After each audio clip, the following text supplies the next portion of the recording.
Hey everyone, welcome back for week 2 of the top 5 plays of the week. This play, Tucker Kraft beats the Commanders for a 57-yard catch and run. A really nice play design from Matt LaFleur. I think that, you're going to see a lot of cover 3s get crushed in today's top 5. I think it's 3 of the plays are cover 3.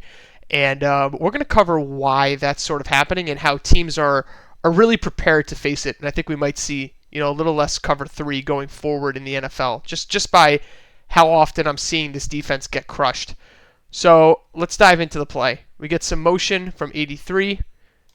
That's your outside leverage 1, your deep middle, your outside leverage here. So let's kind of jump into what's clever about this play. So in most zones, you're going to have one pull runner or carry defender, so that if somebody goes down the seam, this player, or sometimes this player, is going to carry it. So you're going to watch 3 carry it. And we end up in this weird spot where if he stops, he's 3's responsibility. If he goes up, it's this player's responsibility, probably.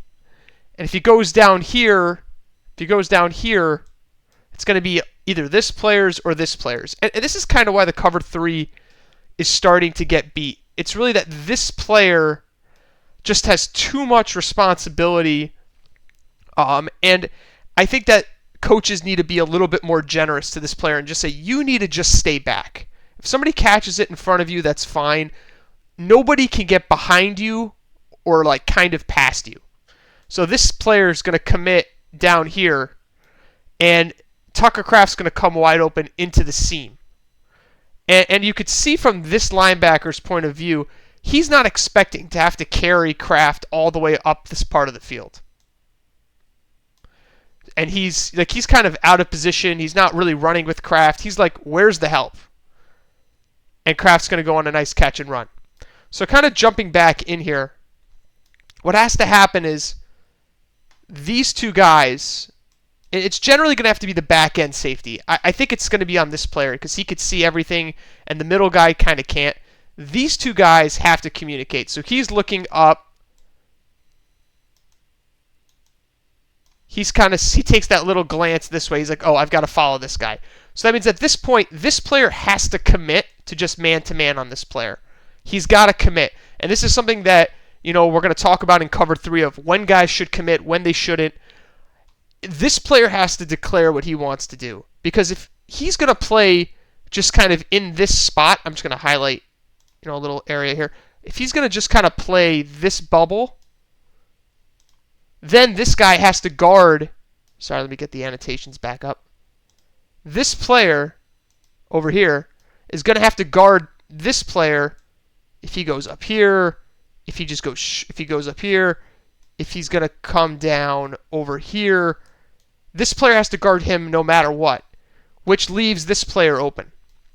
So the middle linebacker and the safety have to communicate, or the defensive coordinator kind of has to communicate how they want to do this. And the more I'm watching these games, the more I'm seeing that this player, at this point, from what I've seen in the season, he has to just be the furthest guy back. He cannot come up because it just leaves too much of the field, compromised at the top of the screen. So this is kind of what we've been seeing in cover 3. It's been breaking the league. We're going to have a few more plays that are like this later today. And it's just a big problem. And I think at some point defensive coordinators are going to have to stop trying to take away everything, because at the moment they're just taking away nothing. So once again, we're going to run through the play one more time at full speed. I know that people have asked me for that. So we're just going to run through it once again. We get a little motion. We end up with cover 3. This player is going to take a weird Madden route. This looks like a Madden glitch. If you watch 91, he's going to go up and then come back down in here. It's really strange. He kind of doesn't know what he wants to do. It's weird. I don't know what's going on there. But just kind of playing the rest of the play through, you could see the progression between the middle linebacker and the safety kind of not passing this off correctly. And it leads to this big play down the field to Kraft. So that's the first play of our top 5, and not the last time we're going to talk about cover 3 getting beaten today.